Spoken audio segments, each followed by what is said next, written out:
La succession, je devrais en parler avec... Oh là là, je crois que vous êtes déjà un peu fatigué. Hein? Parce qu'il y a le dossier... Le dossier qu'il a, vous savez, la femme du peuple, Kamto. Et puis, voilà. Je vais faire très vite, spécialement aujourd'hui, pour que vous n'ayez pas, vous ne me disiez pas que j'ai laissé tous les sujets.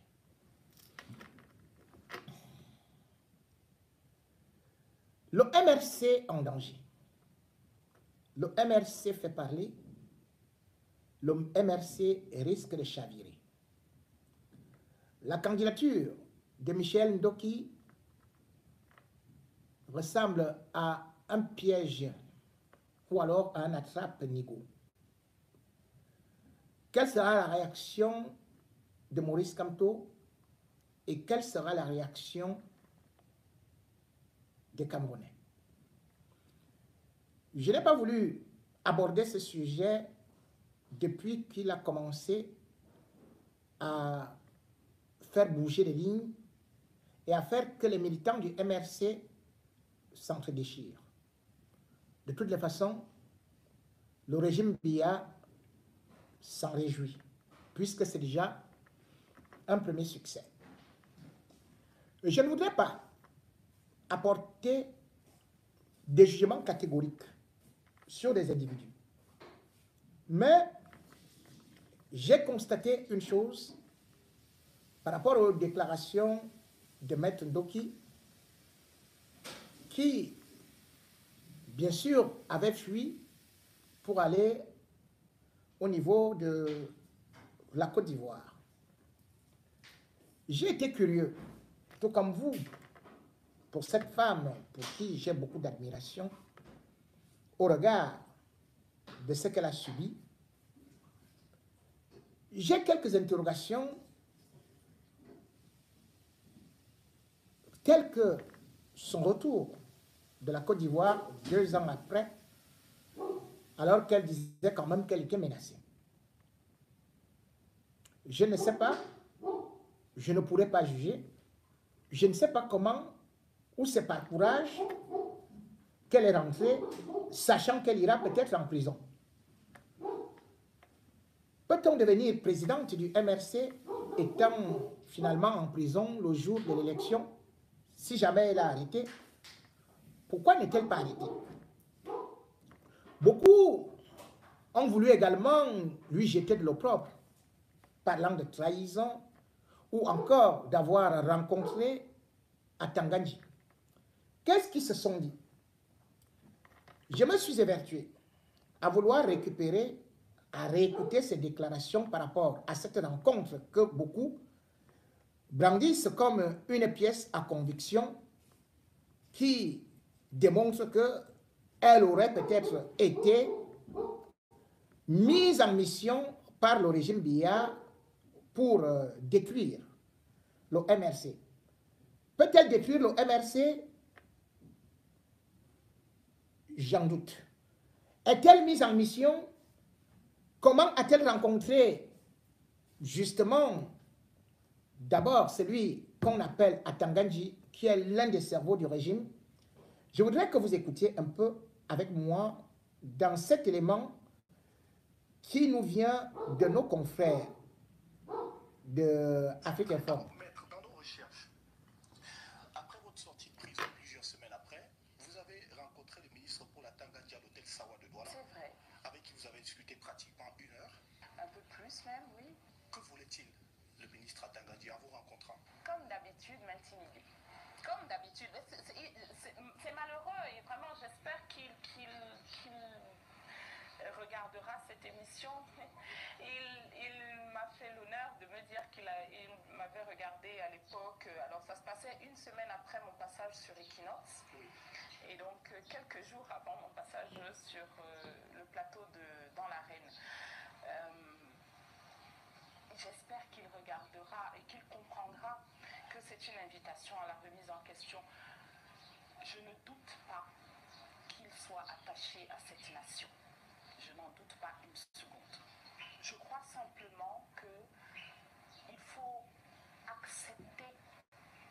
ce pays avance et qu'il avance à une vitesse qui est supérieure à sa capacité à l'analyser. Et que le monde dans lequel il vit est en train de rétrécir. Et je crois qu'il est de son intérêt qu'il s'en rende compte. De toute façon, nous sommes suffisamment forts pour faire avancer ce pays avec ou sans sa participation. Je crois que c'est mieux que toutes les personnes qui peuvent contribuer contribuent. Et je ne dis pas ça par défi, je reconnais, je veux dire, j'ai des policiers qui m'ont traqué dans la rue pour me tirer dessus, donc ce serait déraisonnable de dire que je sous-estime la capacité de nuisance d'un ministre de l'administration territoriale. Je dis simplement que j'ai plus d'ambition pour notre ministère que ça, et que je crois qu'un ministre de l'administration territoriale peut être plus et beaucoup mieux, même au Cameroun, que quelqu'un qui nuit aux autres. Pourquoi est-ce qu'il a souhaité me rencontrer? Alors, je vais parler d'une chose que j'ai retenue. C'était une expression qu'il a répétée souvent. Je crois qu'il faut respecter les institutions. Il a dit ça 2 fois. Et à la 3e fois, je n'ai pas pu me retenir. Je lui ai dit, mais monsieur le ministre, vous parlez à quelqu'un qu'un policier a poursuivi dans la rue sur 400 mètres avant de le tirer dessus à plusieurs reprises. Qui a voulu porter plainte et à qui le président du tribunal saisi a demandé 5 millions de francs de caution pour pouvoir ouvrir une enquête. Et sa réaction, ah oui, mais la justice, c'est pas mon domaine. Ah d'accord, c'est ce qu'il vous répond. Authentique. Vous pouvez lui demander. Ça, la justice, c'est pas mon domaine. Oui, bien sûr. Mais il ne s'agit pas de domaine. Il s'agit des institutions. Et je crois que nous nous sommes séparés d'accord sur ce point. Nous devons respecter les institutions. Maître, je ne vous comprends pas dans votre développement. Si, mais j'en ai juste pour quelques secondes. Nous devons respecter les institutions. Nous devons tous respecter les institutions. Moi, Michel Ndoki, je dois respecter les institutions. Le ministre de l'administration territoriale doit respecter les institutions. Le président de la République doit respecter les institutions. Tout le monde doit respecter les institutions parce que c'est les institutions qui nous permettent de vivre ensemble en harmonie. Ce qui se passe dans ce pays aujourd'hui, c'est que certaines personnes, et elles se reconnaîtront, ne respectent pas les institutions et que les victimes de leur manque de respect s'insurgent elles aussi contre les institutions. Ce qu'il faut, c'est donner l'exemple. Il faut commencer à respecter les institutions et tout le monde verra que l'ordre régnera à nouveau. Alors maître, c'est quand même curieux parce que quelqu'un qui a, un ministre qui a dit dans un point de presse que vous pourrez vous retrouver au village de Si je savais, par la suite vous êtes arrêté, vous êtes mis en prison 9 mois, on vous libère, vous estimez que vous avez fait la prison injustement, il vous rencontre à l'hôtel Savoie de Douala, il échange avec vous pratiquement 1 heure de temps. Qu'est-ce qu'il voulait vous dire concrètement? Que voulait-il? Ah, je viens de vous le dire. Qu'est-ce qu'il voulait? Je ne sais pas, il faut lui demander. Il ne voulait pas faire un compromis avec vous? Sur quoi? Une proposition par exemple? De quoi? Je ne sais pas. Ah si, vous savez, c'est vous qui émettez l'idée. Que vous a-t-il Donc dit vous concrètement, savez, maître? ben, je vous l'ai dit, et j'ai l'impression quand vous Bon. posez la question que ma réponse vous déçoit. Bon, mesdames et messieurs, chacun peut rencontrer qui il veut. Et d'ailleurs, chacun peut aussi être candidat d'une élection puisque c'est la démocratie. J'ai voulu m'approcher de certains cadres du MRC. C'est vrai que j'ai déjà eu la réaction de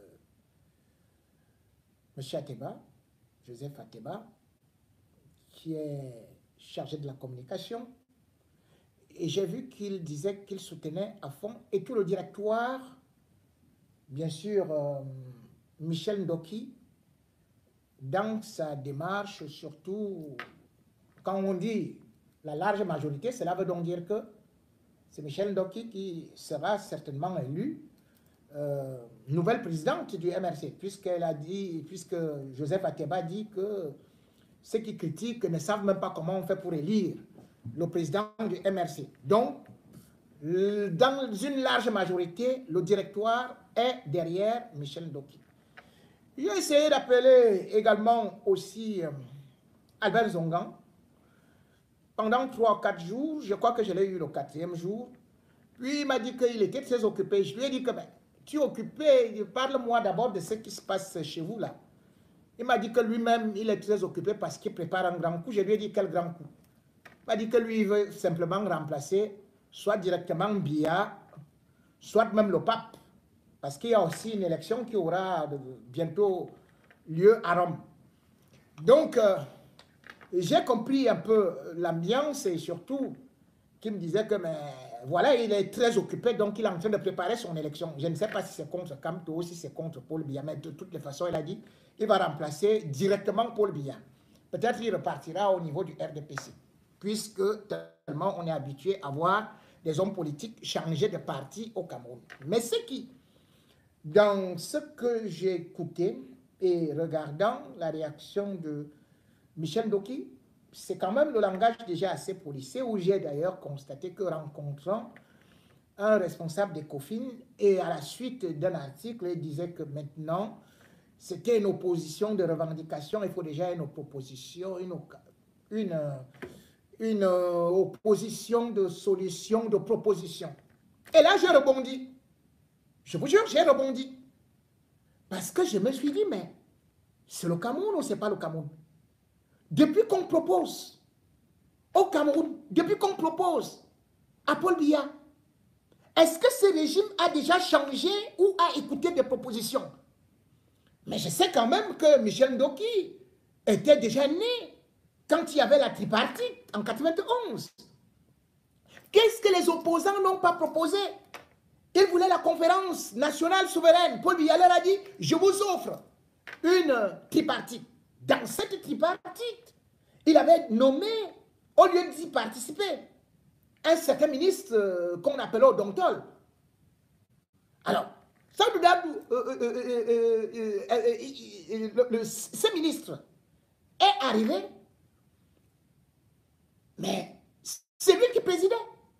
Et les gens qui étaient de la tripartite, dont par exemple le docteur Adamou Damjoya, avaient fait un travail formidable. Il a été dit dans ces assises qu'il y aurait la limitation des mandats, ce serait deux.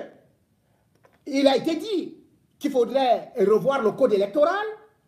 Il a été dit qu'il fallait bien sûr un organisme indépendant pour les élections. Paul Biya est parti créer au NEL, et d'ailleurs, c'est ce qui a d'ailleurs créé un certain nombre de Bref, après avoir dit tout ça, Paul Biya a quand même réussi à aller encore modifier la Constitution alors que cela était inscrit dans la Constitution de 1996. Quand on me dit des propositions, qu'est-ce que l'opposition n'a pas fait comme proposition? Lorsque les militants du MRC me disent que oui, tout le monde peut, bien évidemment, accéder à la présidence, je dis c'est bon, moi, j'ai juste une question et je me base sur le passé. Parce que je connais le régime Biya machiavélique. Je connais comment le régime Biya a détruit toutes les oppositions, a utilisé la manipulation. Et que ceux qui, aujourd'hui, avaient d'abord certaines idées, disaient que Paul Biya doit partir. Dès qu'ils ont dit qu'ils font des propositions, dès qu'ils sont partis s'asseoir avec le régime Paul Biya, eh bien, comme les Dikakwa en première position, eh bien, c'est lui qui était le premier à trahir l'opposition. Et par la suite, on a bien vu les Frundi. Les Frundi, avant, c'était des gens que le peuple suivait. Mais dès qu'ils se sont assis avec le régime Biya, on connaît la suite. Ce que je veux dire, ce qui se passe au MRC, je ne voudrais pas prendre le cas de l'UPC, que tout le monde ne fait qu'évoquer. Je vais évoquer un cas qui est celui de l'UNDP. L'UNDP, lorsque je vois comment est-ce que Paul Biya a réussi à retourner ce parti, qui faisait peur, qui était un parti de gouvernement, un parti qui pouvait vraiment prendre le pouvoir. C'est là où vous commencez à dire que non, il faut faire très attention. Regardons ce qui s'est passé dans le passé. Je prends donc concrètement. l'UNDP est créé à la suite du fait que le Cameroun est en crise. Paul Biya qui avait juré ne jamais conduire le Cameroun au FMI parce que Ahidjo avait laissé les finances saines. Eh bien, en 87, tout tangue et tout, il décide d'aller au FMI. Le pays bouge, et il y a une dictature latente qui s'est déjà mise, et surtout, il y a déjà eu un faux coup d'État où il a écarté les nordistes, tué, assassiné. C'est là où Ahidjo actionne son épouse, Germaine Ahidjo, pour que ceux qui avaient travaillé avec lui, ses fidèles lieutenants, créent un parti politique qu'on appelle l'UNDP. Ce parti politique, normalement, Germaine va contacter d'abord le docteur Adamou Ndamjoya, qui va refuser, et par la suite, c'est comme ça qu'elle va se rapprocher de Samuel Eboa. Samuel Eboa est un homme qui a guéri, puisqu'il a été non seulement secrétaire général à la présidence du temps d'Ahidjo pendant que Paul Biya était Premier ministre en 1975, mais surtout, c'est quelqu'un qui était fidèle à Ahidjo. Et il va décider, avec d'autres cadres, qui étaient aussi des lieutenants d'Ahidjo, c'est-à-dire Victor Aïssim Vodon, ancien ministre de l'administration territoriale, Delphine Tchanga, et tout. Ils vont faire des assises à Douala, je crois que c'est le 3 mars 1991, parce que le parti sera légalisé, je crois, en avril. Mais, lorsqu'ils font ces assises, ils font des statuts. Les statuts s'écrivent à Douala. Ils adoptent les statuts. Et dans l'UNDP, c'est les vrais cadres de l'UNC, c'est-à-dire que les gens qui étaient déjà aguerris dans la politique. C'est des intellectuels, c'est exactement comme le MRC. Quand le MRC est créé, c'est-à-dire que le MRC est créé avec des cadres qui ont déjà eu à travailler dans le gouvernement, des professeurs d'université, de ceci et cela. C'est comme ça que le MRC est créé. Donc, Biya prend peur. Il prend peur de l'UNDP. Et qu'est-ce qu'il va faire? Parce que dans l'UNDP, il va se rendre compte que celui qui est le secrétaire général, il est aussi Peul, c'est-à-dire que c'était Issa Chiroma. Et il est secondé par 7 personnes. C'était du solide. Il y avait 45 personnes dans le bureau provisoire. Biya va faire un truc qui est terrible. Bello Bouba Maïgari, qui était à l'époque Premier ministre, et que Biya va accuser dans le coup d'État, Bello Bouba va prendre fuite. Il se réfugie au Nigeria. Puisque d'ailleurs, Issa Chiroma, lui, il est arrêté. Issa Chiroma, à l'époque, il était directeur de la régie Fercam. Il sera arrêté, jeté en prison pour le putsch du 6 avril. Mais quand Biya a vu que Samuel Eboa est déjà au niveau de l'UNDP, Biya a dit « Allez me chercher rapidement Bello Bouba ». Bello Bouba était en exil au Nigeria. Subitement, Bello Bouba qui devait être arrêté pour coup d'État, on le voit qui se pavane aisément. C'est pour ça qu'il dit qu'il faut parfois que certains opposants nous disent dans quelles conditions tu es revenu au pays. Parce que moi, j'y pourrais non. Si je mets pied au Cameroun, avant même d'atterrir, je crois que les policiers, les militaires camerounais, les banquiers, ils vont prendre les parachutes pour venir me cueillir dans l'avion. Bello Bouba arrive au Cameroun. Nous sommes dans les ans en 92. Il va, avec la complicité de Biya, acheter les membres du comité directeur pour débarquer Samuel Eboa. C'est comme ça que Bello Bouba devient président de l'UNDP. Président de l'UNDP. Je dis bien que, avec le comité directeur, hein, c'est-à-dire que les gens qui étaient là avec Samuel Eboa, dès qu'ils ont reçu de l'argent, ils ont dit non, notre parti est très démocratique, vraiment, Samuel Eboa, il faut lâcher tout et tout et tout. Boum, ils ont placé Bello Bouba. Et c'était fini. Paul Biya a applaudi. Que c'est bon. Qu'est-ce qui s'est passé par la suite? Les malheurs du Cameroun viennent de là, aujourd'hui. Puisque lorsqu'on a vu un certain nombre de choses, on s'est rendu compte, malheureusement ceux de Facebook sont bien partis, on s'est rendu compte que Bello Bouba, les gens qu'il avait, ont réussi à tourner eux aussi la veste. Exactement comme au MRC, où les gens voulaient aller à l'élection, aux élections législatives. Les gens de l'UNDP sont allés aux élections législatives. Et c'est comme ça que Issa Chiroma devient d'ailleurs député. N'oubliez pas que Issa Chiroma est celui qui a organisé les marches à Garoua contre Paul Biya en 92. Issa Chiroma, grand opposant. Mais Issa Chiroma, dès qu'il est devenu député, parce qu'il voit beaucoup de gens dans le MRC là pleurer, oh, on n'est pas devenu député. Dès qu'il est devenu député, boum, il est parti négocier avec Paul Biya. Avec, je crois, Amadou Adjoudi, quelque chose comme ça là. Ils étaient deux. Ils sont partis négocier. Il entrait dans le gouvernement, comme ministre des Transports. Et là-bas, il avait fait, d'ailleurs, de ministre des Transports, il est devenu ministre de la Communication. Hein. On l'a seulement exclu de l'UNDP, je crois que c'était en 1995. Et en 1995, directement, lui aussi, il est parti avec la bande d'autres opposants arrivistes là, pour aller créer un autre parti. L'ANDP.